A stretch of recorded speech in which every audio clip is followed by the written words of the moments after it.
Hi, everyone. This is Your Cyber Path. We are the podcast that helps you get your dream cybersecurity job. I'm your host, Kip Boyle, and I'm here with Wes Schreiner. He's also hosting. Wes and I are experienced hiring managers and of cybersecurity professionals. And so our goal on the show here is to share with you what we know about what works when you want to get your dream cybersecurity job, or maybe even turbocharge your career. Maybe you're already in cybersecurity and you want to get that next promotion. But if you want to give us feedback on the show, or if you've got a question, you want us to answer your question in a future episode, that's easy. Just visit the show page, anchor.fm/your cyber path. That's the URL. And when you get there, you're going to see a message button. You click that, you start talking, and we hear you, and we would love to hear from you.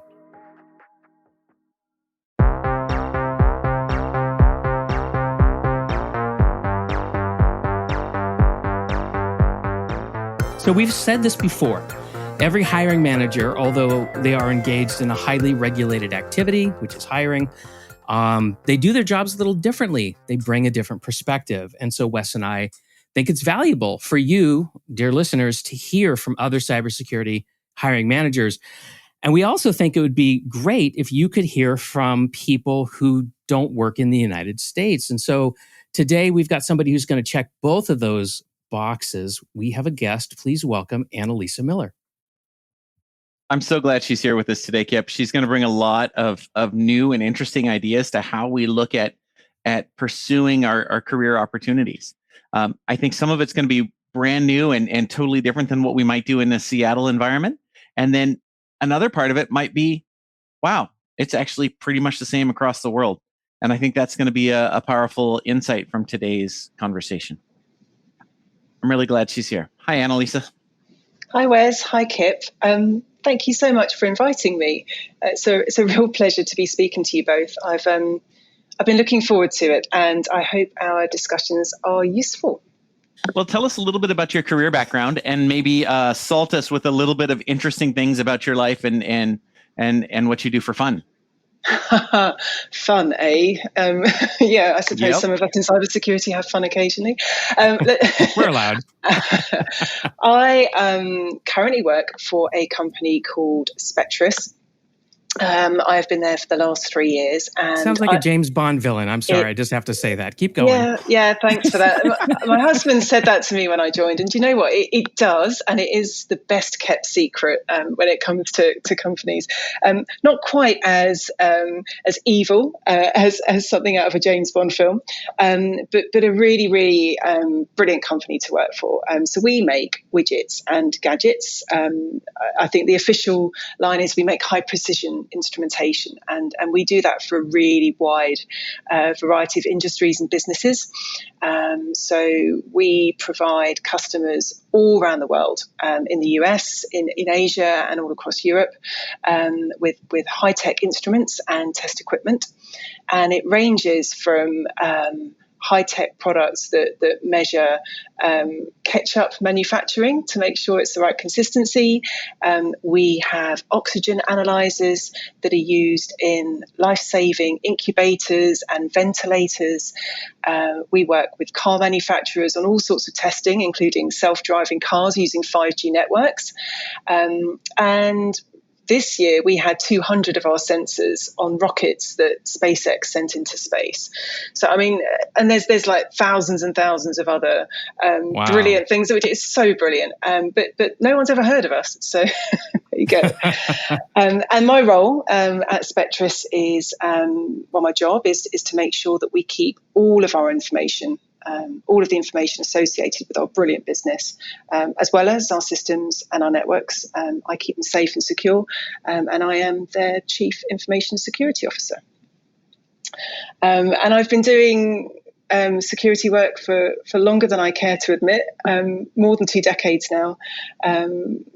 In all sorts of different industries. And I've actually worked all around the world as well. Over in Australia, I've worked in Asia. I've done a bit of work in the US as well, and quite a few countries in Europe as well. And don't forget what you do for fun. What do I do for fun? Well, actually, one of the things that I really enjoy is swimming. And I particularly like swimming in open water. And thankfully, during COVID and the lockdowns that we had in the UK, I was able to carry on doing that. So if I'm not socializing with friends and family, you can typically find me swimming down a river or in a lake or even across the sea sometimes. So That's me. Outstanding. Cool. Well, thank you for that. It's great to get to know you. It sounds like 4 continents, and you swam between all of them. So you're on your way. Yeah, that's stretching it a little bit, but yeah. Well, hyperbole and podcasts kind of go together, so I don't feel ashamed. So, Annalisa, let's transition here. When did you first start hiring people for cybersecurity jobs, and what's that like for you? Well, I guess back at the turn of the century. Oh my God, that makes me sound so old. I'm the same way. Let's be old at the same time on the podcast. Yeah. So back in 2000 or 2001, I was working at PwC, PricewaterhouseCoopers. I joined them as a graduate, and after 12 or 18 months or so, I was involved in the hiring process and the recruitment process, only in a small part, and mostly to make sure that potential recruits had certain technical skills or the ability to learn technical skills. But the thing that was so great about that, and for anyone that has worked in a consultancy will know, is you tend to have pretty rigorous and well-structured processes for hiring when you work in a consultancy. So it really was the perfect way for me to be introduced to that side of recruitment. That was back in, I think it was late 2000, early 2001 that started.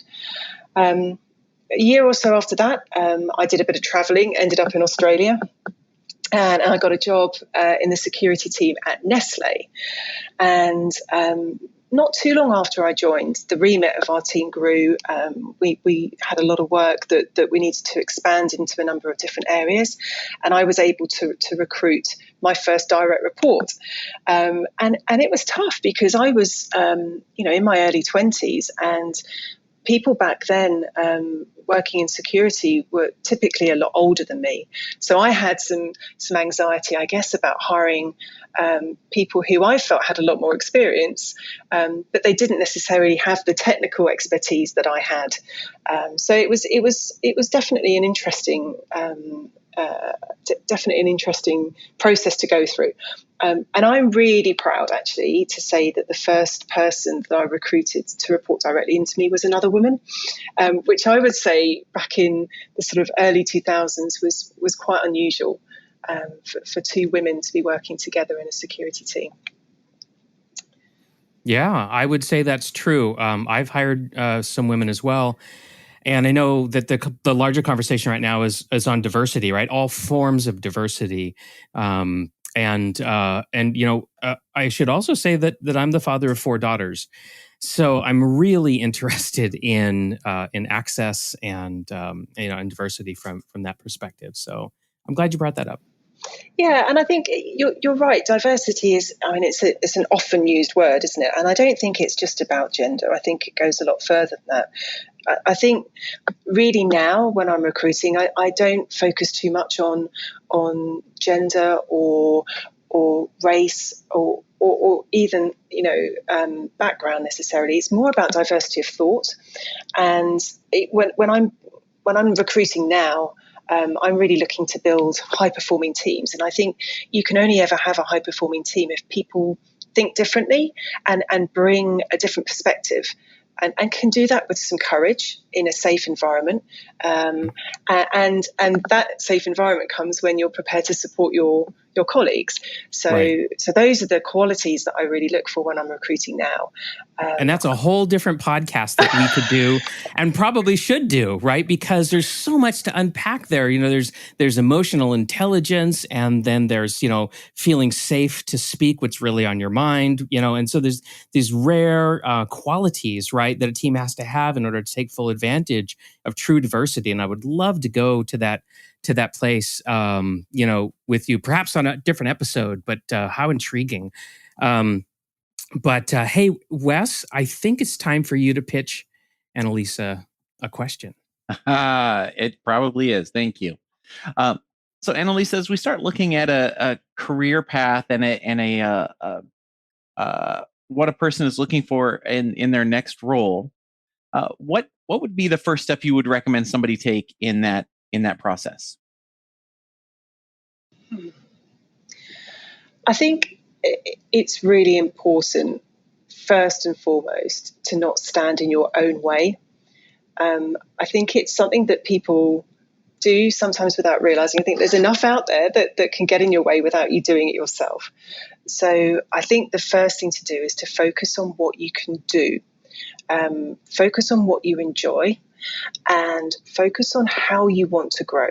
Don't focus on what you haven't done yet. So, getting started or taking your next step can be pretty daunting. Even if you've managed to narrow down your thinking to, I want to be someone who works in information or cybersecurity. There are so many different flavors of that and what that might mean. And there's so many different potential routes into cybersecurity. You can go down the military route, law enforcement route, consulting, as I did, through your existing IT team if you already work in IT, through project management. I mean, so many permutations. And actually in the UK, I don't know if you guys have this in the US, but we also have cybersecurity apprenticeship schemes. Which are schemes that the government supports both for graduates and non-graduates, which is another great way for people to start wish we their had cyber that. career.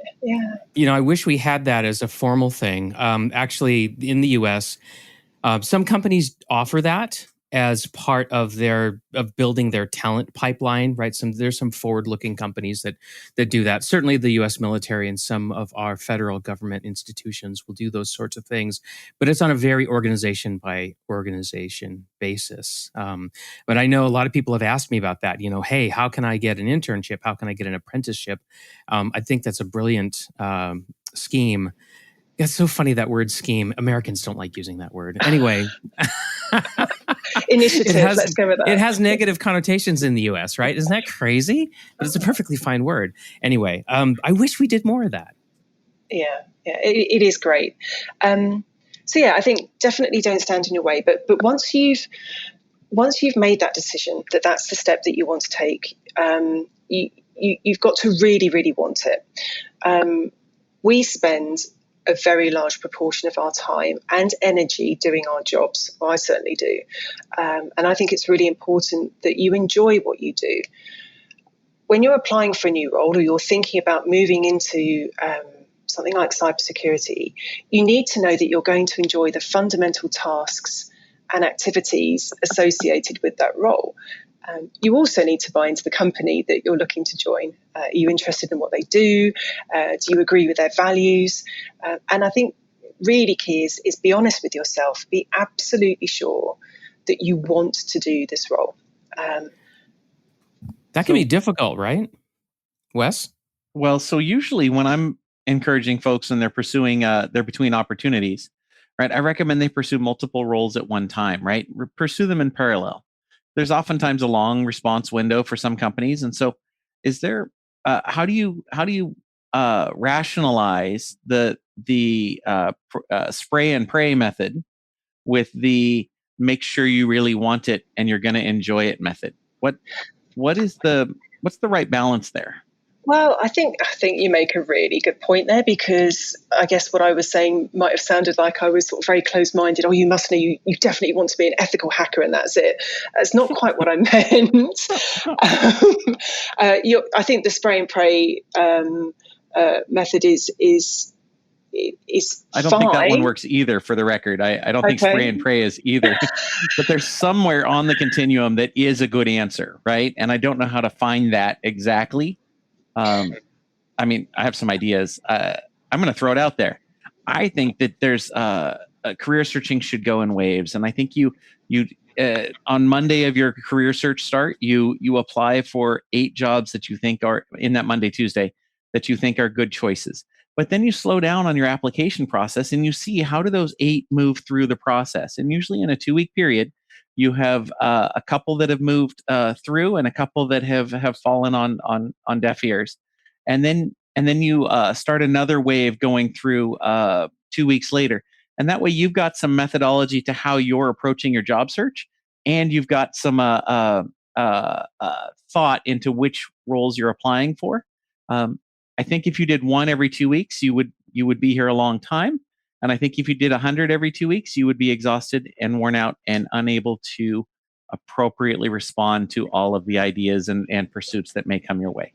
Yeah, I agree. And I think as well, when you're reading through those job specs, there will be elements in there that will really speak out to you, and you'll think, well, I can really imagine myself doing that, or I'd really enjoy that, or oh my God, there's no way I could possibly, do that particular task. So I think it's about being honest as well. Yeah. So you said you should buy into the company that you're looking for, and I'm trying to figure out what that means in the bigger world, right? You said agree with their values. How do I do that? What does that look like? So I was very nervous before I joined Nestlé back in my early 20s because in those days there was a lot of controversy about powdered milk in Africa being provided by Nestlé to people who couldn't afford to buy it. So there was a lot of controversy. Whether or not it was true, to this day, I'm still not 100% sure. But I was worried that I was being interviewed by an organisation that wasn't particularly ethical. And I actually talked to my potential boss about this. And I said, look, the only thing that I'm worried about here, because everything else about the job sounded great, and I could tell that my boss who was interviewing me and I were going to get on like a house on fire. I could totally see that we were going to work well together. So I said to him, I was worried about it. And he was very good at explaining the Nestlé side, which hadn't been reported in the media, wasn't in any of the conspiracy theories that were being, or the gossip that I'd sort of heard. And actually, when he explained to me the values of Nestlé and the much more caring and moral side of it, I felt that it was a company that I could be proud to work for. And that's a really important thing, is when you get up in the morning, you've got to really enjoy what you do, and you've got to feel that what you do is for a good company with a good cause. There's a quote from Maya Angelou, you can only become truly accomplished at something you love. But I think it goes further than that. I think the sort of intrinsic motivation to do something for the love of it, rather than being reliant on external motivators, I think that expands to the company that you're working for as well. Whether it's a law firm that's, fighting for people's human rights, or, a company that makes widgets and gadgets, or a company that makes waxworks like the Merlin Entertainments where I worked before. That might sound really fickle, but I really loved the fact that was a company that was providing entertainment and fun and a safe and enjoyable environment for families and people to go and have a good day in. So I think it is really important that you reconcile the company that you're looking to join with your own morals and values. That makes a lot of sense. I remember I was in a job many years ago, and my boss looked at me and he said, on a scale of 1 to 10, how much do you like your job? And he was really just looking for feedback in the first 1 year of my role with him. 1 to 10, how much do you like your job? And I think he was expecting me to say 10. I said 8, and I broke his heart. Oh. And I didn't mean to. I didn't mean to break his heart at all. And I had to quickly repair it by saying, I like what I do. I like who I work with. I like what we're delivering. There's no complaints on that. We're just not curing cancer, right? If we were curing cancer, we could move to the 9s and 10s, but we're not. And so for me, we're at a solid 8, and I'm happy, and I'm not complaining at all. Just understand that to get in that 10 range, we've got to do something major for humanity. Oh, great. And so I recovered in that conversation, but it stuck with me. And you said, enjoy your work. You've got to enjoy your work and understand what you're going to enjoy about it. What I'd love to hear more about, how do you figure out if you're going to enjoy that job? It's a really tough question. Well, I'm going to buy you some time while you on that for just a second and tell you that there's 4 things that when I was last hiring and I kind of made a decision, I'm likely going to give this person an offer.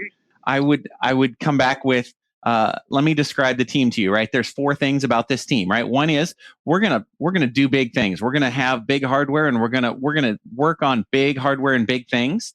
We're going to have big influence across the company. We're going to treat each other as adults, and we're going to go home for dinner. And those are the 4 tenets of how our team operates: do big things, have big influence, treat each other as adults, and go home for dinner.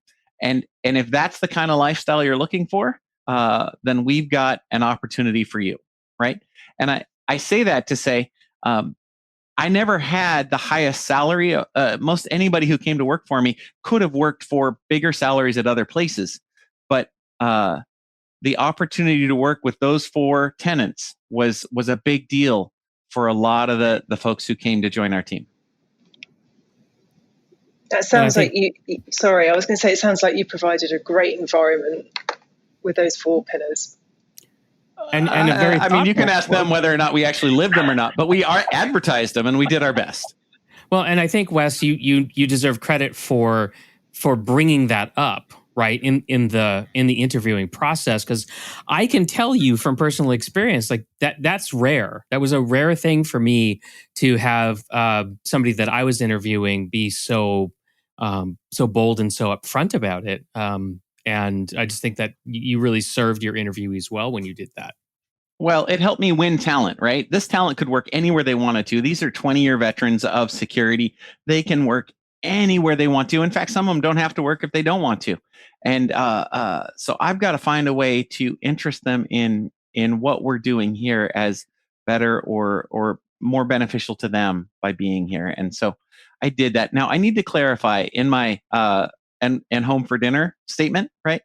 Understand that when the lights are bright and the stage is set and the audience is in their seats and you're on the stage, you're going to work all weekend if you have to, right? Because that's what happens when the show is going, right? But when we're still practicing and preparing and being a part of preparing for that show, no, we're going to be home for dinner. Understand that you own your workload and that you will deliver your workload. And when it's time, you'll step up and be on that stage. And so I didn't set an expectation. It was every dinner, just for the record. But I want to get it back to Annalisa here. How do you define enjoying your work, or how would you help people find that for themselves? So I guess there's different points that you need to try and figure out whether you'd enjoy a role. There's the point at which you're looking for your next role or even your first role in cybersecurity, and you're going through the job specs. You know, are the tasks and activities things that you think will be fulfilling, and that your skills get you at least part of the way there. And then the bit that you raised there, Wes, which I find really interesting, is what's the energy going to be like with the team that you're about to join? And that's really hard to figure out during the interview process for both the recruiter and the person that's looking to join the organisation. But there are some fairly telltale signs. I mean, someone that's as open as you were, Wes, by coming up with those 4 pillars and being openly encouraging to people to have a work-life balance when it's right to have a work-life balance and in a flexible way, I think is superb and a really, really good sign. And there'll be some really bad signs. I think if you're in an interview and you get the impression that perhaps your boss has got a whip, he's literally going to be cracking it every 5 minutes. If that's not what you're after, then just be aware and again just be really honest with yourself and the vibes that you're picking up through that. I have a story for you on that one. If I may. I'm sorry I'm interrupting you. I don't mean to, but we don't have a script, so it works out okay. Okay. I was sitting in an interview. I had been through the full day loop. I was now sitting down with the hiring manager, and he's ready to give me an offer. and he said, "Do you have any questions for me?" And I said, "So what's the team dynamic like? How does the team get along?" Because this is back in the day when we all got to work together in the same office. Way back when in the mystery days. I asked him, "What's the team dynamic like, and how does the team work together?" And he said, and he looked through his window and he pointed out the window and he goes, because it was an internal window to part of the office. He goes, "It'll be a lot better when that guy goes home." And he was saying when that guy is fired, and I was, oh my gosh, the look on my face gave me away. I did not get the job offer. I have never been invited for an interview with that company ever again since. I never said anything aggressive, but yeah, I was amazed at his response, and I was not prepared or interested in working in an environment like that. I think you had a lucky escape. Isn't it nice to find out before you accept the offer? Yes, I think lucky escape is the right phrase. So I would like to ask Annalisa about the resume or the CV. Because I know she's got some... Which continent are you on is which one you're asking about. Well, okay, they have different labels, but, call it a truck or call it a lorry. You still get in, you still drive it around, and it still carries stuff. So... But yeah, so what about your resume, Annalisa? What do you think, that job seekers looking for their dream cybersecurity job, how should they be thinking about their resume? What's your take on that? Yeah, so I think you've got two real stages to getting your dream cybersecurity job. The first one is getting your foot in the door, and then once your foot's in the door, it's about just getting that last stretch of the interview process. So the CV, the job of the CV or the resume is to get the attention of the hiring manager or the organization that you're going to be joining.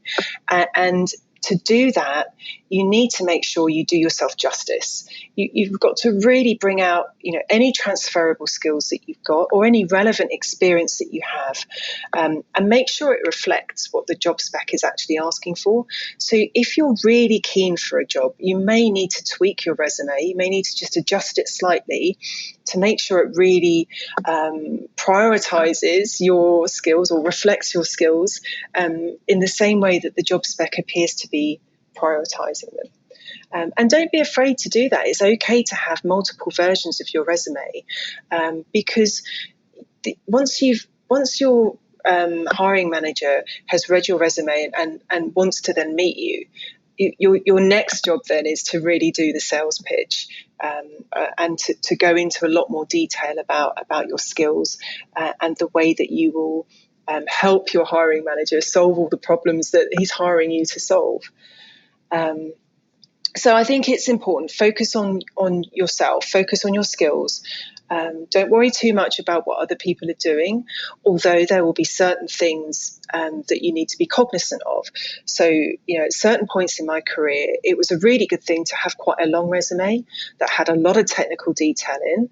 And some hiring managers really liked that. That might have been a sign of the times, or it might have been a sign of the kind of roles that I was going for. Now, 2 pages max. So I think just be aware of what the expectation is.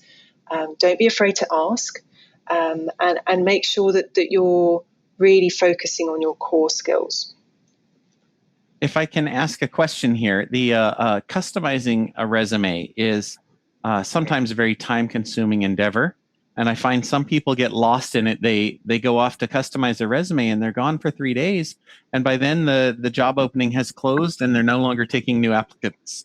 So, how do you find that balance between amount of customization versus the fews available for early application on a role? Yes, it's a really good point. That of course you could get carried away with it. I guess what I mean is the slight adjustment. You may just want to take one section higher up your resume and just swap a section around. So we're talking about, like a 2-second change, just so that if someone's in a real rush and they're reading through your resume, if the first thing that you think they want to know about is your qualifications, for example, if that's really focused on the job spec, you may just want to flip that around. For me personally, my qualifications are right at the end of my resume. So it's little tweaks like that, I think, really, rather than a massive overhaul. I would suggest that there's a 24-hour fuse on any application or response, right? If someone sends you an opportunity and says, hey, you should maybe consider applying for this, you've got 24 hours to pick that up and respond to it with resume. If you come across an opportunity on one of the job boards and you want to post for it, you've got 24 hours before it's likely that opportunity is going to, the fuse is going to expire. Yeah. It could go 3 weeks, but I can't guarantee that. And I can only tell you, you've probably got about 24.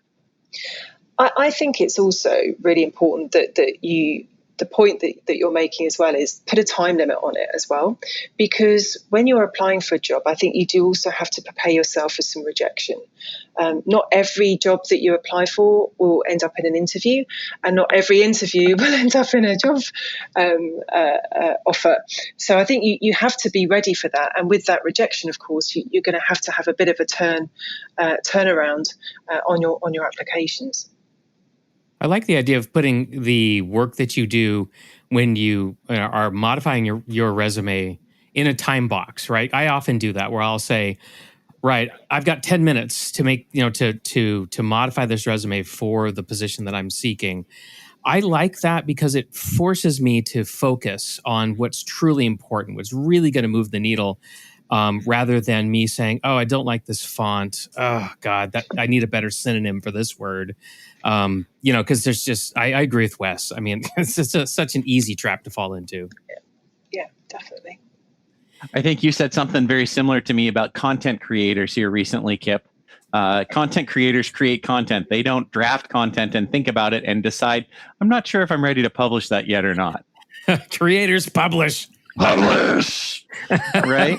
and that's what we do on this podcast. We create and publish, right? I mean, I could fiddle with the episodes endlessly, just trying to get that perfection. But yeah, I mean, we know the old trope, right? Perfection is the enemy of good enough, of getting a job done.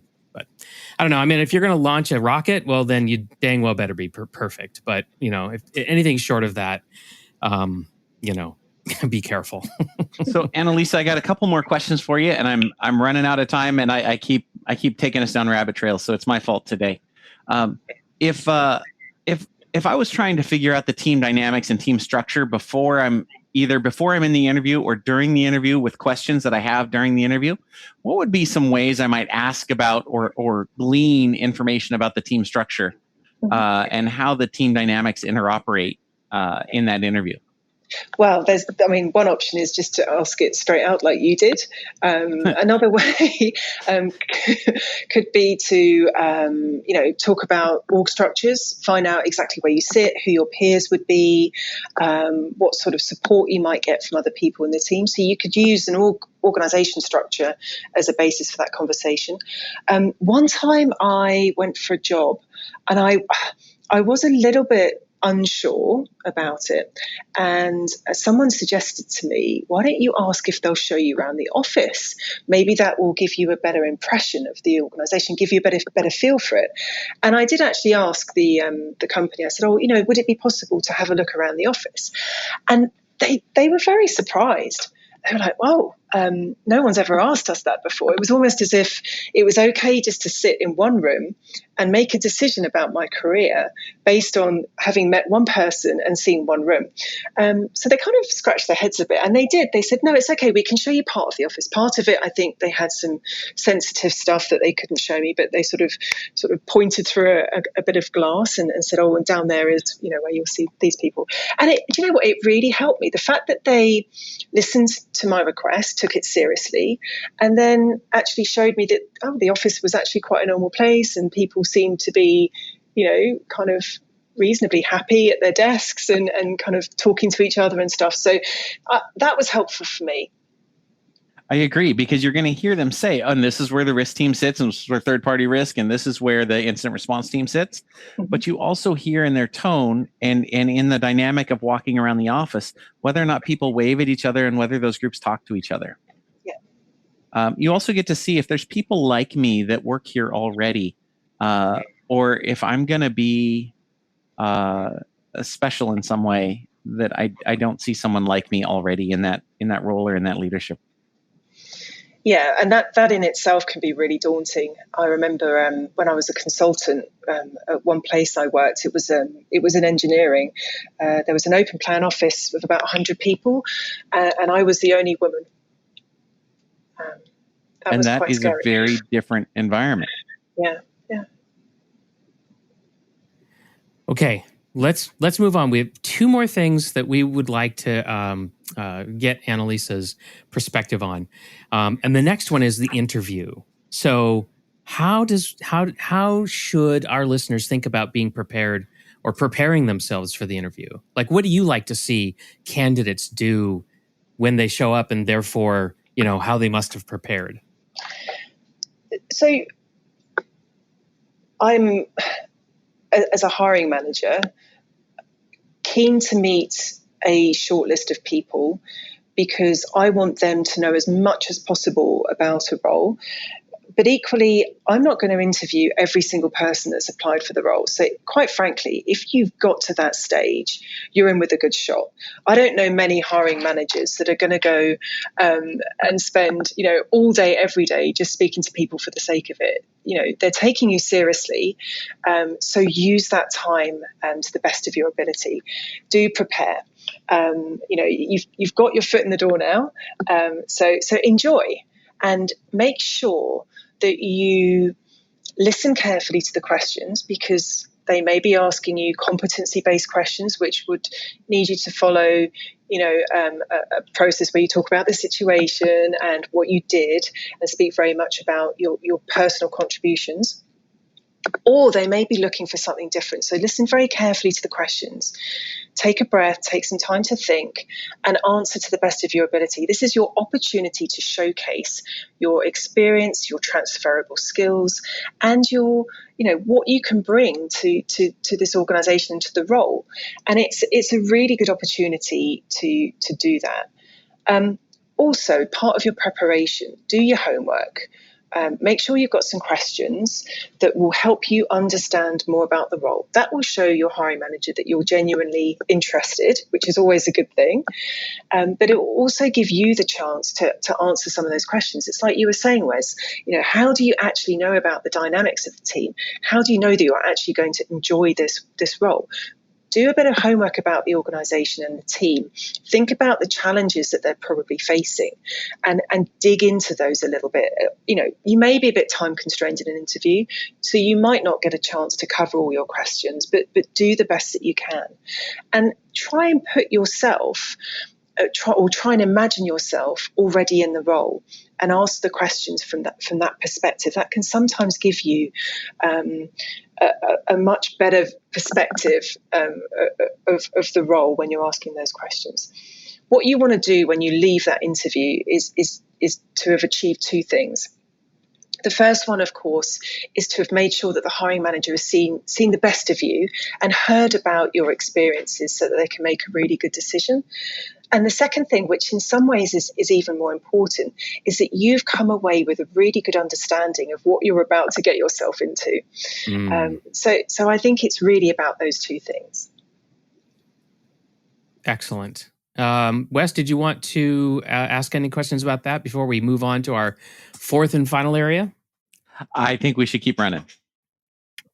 Okay. I mean, seriously, this conversation could go on for a long time, but I know our listeners have limited time to listen to us. So the final thing that we wanted to ask you, Annalisa, was skills gaps. Everybody has them, right? You read this intimidating long list, and it's really a wish list, by the way, everybody, of skills and capabilities and problem-solving talent And you can get intimidated. And I know the data shows us that some people, if they don't have at least 80 or even 90% of the skills that they see listed, they won't even bother making an application, which I think is unfortunate. What's your perspective on this? I hear you. And I believe that women are possibly harder on themselves when sort of judging themselves and their skills applicable for a role. And this goes back to my first point, really, which is don't stand in your own way. You will have skills that are transferable, even if they're not in the workplace. You can go a little bit off piste here, and if you've maybe been in amateur dramatics or a musical performer. Even at school, to have done those things, you will have had to have done a lot of preparing and rehearsing. You would have needed to have potentially worked with other people if it was a choir or an orchestra or a stage show of some sort. And there are lots of things that you will have done during that or those activities that could be skills that are relevant and transferable to the workplace. Team sports is another great thing to draw on. So don't necessarily constrain yourself to work experience, particularly if you're at the very beginning of your career. And even things like gaming, if you're really enthusiastic about gaming, there are things in there that could potentially be the cornerstone of your interest in IT and security. The other thing, of course, is things like voluntary work, or even non-IT jobs that you may have had previously, where you've needed to be organised, and yes, you may not have had the opportunity to solve complex problems, but you have been able to solve problems. Everybody does every day at work, so you can still bring that out when you're in interview and when you're explaining your skills. But you're absolutely right. I think it is very hard when you're looking at a job spec that's full of very, very specific things around cybersecurity or qualifications. I think just do your best to draw on your experiences. But also, one of the things that I have to really emphasize as a hiring manager is I'm not looking for someone that's been there, seen there and done it. I'm looking for someone who's got the right attitude, who is going to bring a fresh perspective and is going to have the tenacity to do their absolute best in the job. And that doesn't necessarily mean that you've done it before. It means that you can do it in the future. So if you've done your research and you know that you want to do it, you just need to find a way to really highlight that if you've made it through to interview to your prospective hiring manager. Yeah. And you're really selling yourself. I mean, part of this really is selling. It's, highlighting, the benefits of bringing me onto your team.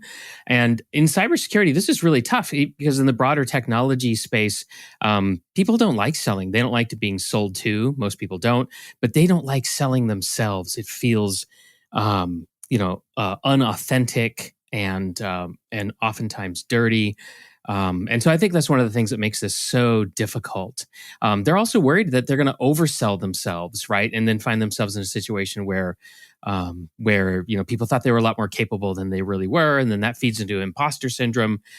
And you've studied, Annalisa, you've studied psychology. So I'm sure you're well versed in all of these things, right? You're absolutely right. I mean, I do think it's important that people find a way to be authentic and honest in interviews, but it's so hard to kind of get started in that. Maybe there's an opportunity to practice. Maybe every time that you have an interview, you just try a little bit more to draw out your skills and experience in an authentic and honest way. And even if that does end up in a rejection or you don't get the job offer, that experience is still really good. Every time you go to an interview, it's good. It's a good experience, even if it doesn't feel like it at the time and you leave with your head sort of down. it is fundamentally still a good experience because you will have grown from it and you will have learned from it. Definitely. Well, I wish we could continue to talk with you on this episode, but we do need to wrap it up. And we should talk later on about having you come back and explore some of these other topics. So thank you so much for being our guest today, Annalisa. Oh, thank you for having me. It's great to speak to you both. So if you like our podcast, if you like our podcast, ladies and gentlemen, then you should consider grabbing this free guide that we recently put together. It's called Play to Win, Getting Your Dream Cybersecurity Job. It's a PDF. You can download it, take a look at it. It's quite a visual guide. It's very attractive. We hired somebody to make it look great because, honestly, my arts and crafts skills are not all that great. So I really appreciated the help. But what this guide does is it says, hey, look, if you like playing capture the flag, or if you understand how that game's played, you can actually take that approach to compete and win in your job hunting. And so there's lots of instructions and screenshots, tips from hiring managers, how to use LinkedIn. It's great. I think you should get it. We've gotten some good feedback on it. If you want it, go to yourcyberpath.com/PDF. So until next time, remember, you're just one path away from your dream cybersecurity job.